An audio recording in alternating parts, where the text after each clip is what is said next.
Assalamualaikum warahmatullahi wabarakatuh. Di sini kami akan mempresentasikan hasil dari kerja kelompok kami, yaitu yang berjudul Keterpaduan Produksi Pangan Berkelanjutan dan Indikator Ekonomi dalam Sistem Pertanian, yang beranggotakan saya, Mutia Rahma Kamala Dewi, NPM 247530077. Saya Sofia Pratiwi. Saya Tobrani, NPM 247530088. Baik, latar belakang yaitu pertanian merupakan sektor utama dalam penyediaan pangan dan sumber pendapatan masyarakat pedesaan. Namun, saat ini dihadapkan pada banyaknya tantangan, yaitu salah satunya ada degradasi lahan dan menurunnya kesuburan tanah, serta ketergantungan terhadap pupuk dan pestisida kimia, pendapatan petani yang tidak sebanding dengan biaya produksi yang dikeluarkan. Oleh karena itu, diperlukan sistem produksi pangan yang berkelanjutan atau sustainable food production yang tidak hanya menjaga lingkungan, tapi juga menguntungkan secara ekonominya. Nah, prinsip produksi pangan berkelanjutan itu memiliki tujuan utama sistem ini, yaitu untuk mencapai efisiensi maksimum dan limbah yang minimum. Prinsip-prinsip utamanya yaitu ada memaksimalkan output, nilai tambah, dan lapangan pekerjaan, juga meminimalkan limbah dan penggunaan input eksternal atau dari pihak luar, juga untuk menjaga kesinambungan sumber daya alam dan mengoptimalkan keterkaitan input-input antar sistem produksi seperti biomasa, energi, dan nilai tambah. Komponen utama dari pertanian berkelanjutan yaitu pergiliran tanaman, crop rotation, yaitu untuk menjaga kesuburan tanah dan menekan hama. Pengelolaan hara atau nutrient management itu untuk menggunakan pupuk organik, kompos, dan rabuk hijau. Juga ada pengendalian hama terpadu, integrated pest management, untuk memanfaatkan musuh alami untuk pertanian.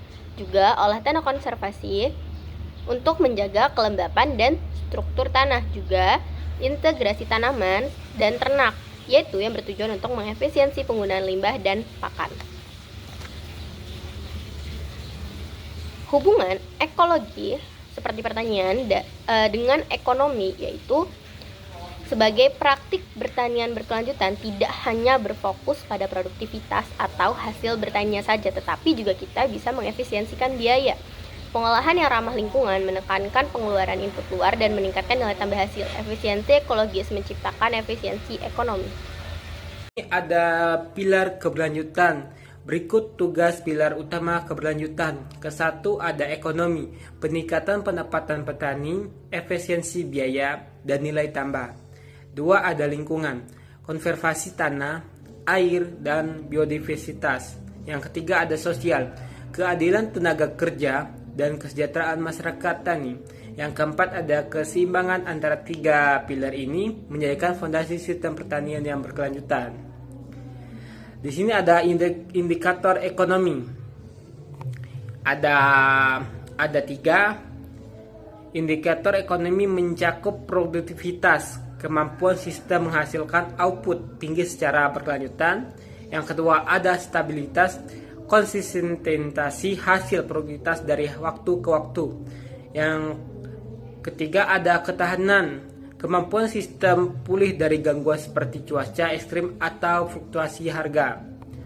Di sini ada analisis ekonomi. Analisis biaya manfaat digunakan untuk menilai kelayakan ekonomi sistem pertanian. Pertama, ada nilai kini bersih, selisih antara manfaat dan biaya. Yang kedua ada tingkat pengembalian internal, menunjukkan keuntungan relatif. Yang ketiga ada manfaat biaya bersih, menunjukkan efisiensi investasi.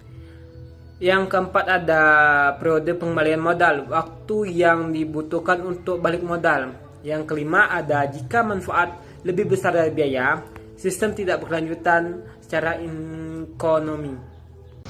Baik, saya akan menjelaskan studi kasus yang contohnya adalah usaha tani kopi agroforestry dengan sistem kombinasi dan kopi dengan tanaman keras.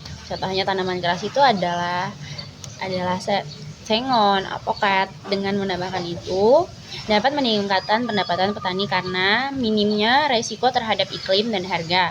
Hasilnya, NPV dan net B atau C lebih tinggi dibandingkan dengan sistem monokultur. Karena sistem lebih tahan terhadap penurunan harga dan perubahan iklim. Konversi tanah meningkat karena adanya penutupan lahan permanen. Kesimpulannya, sistem agroforestry lebih berkelanjutan secara ekonomi dan ekologi. Nah, keterkaitan produksi dan indikator ekonomi adalah produksi pangan berkelanjutan mendorong peningkatan produktivitas sekaligus efisiensi biaya. Sebaiknya, indikator ekonomi membantu menilai sejauh mana sistem tersebut benar-benar layak dijalankan. Ekologi memberikan keseimbangan, ekonomi memberi keberlangsungan.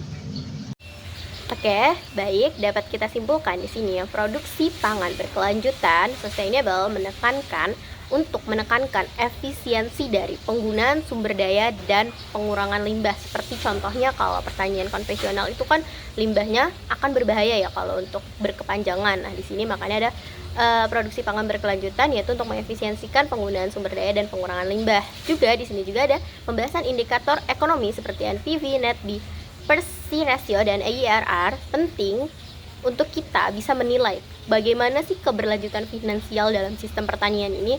Nah, keterpaduan antara dua aspek tersebut dari aspek ekologis dan ekonomi dapat menciptakan pertanian yang produktif, ramah lingkungan, dan menguntungkan secara jangka panjang. Jadi kita nggak cuma fokus pada produksi berkelanjutannya saja, tetapi kita juga harus mikirin gimana sih indikator ekonominya agar petani ini tetap untung tetapi sustainable gitu, punya jangka panjang. Oke, sekian dari kelompok kami. Wassalamualaikum warahmatullahi wabarakatuh.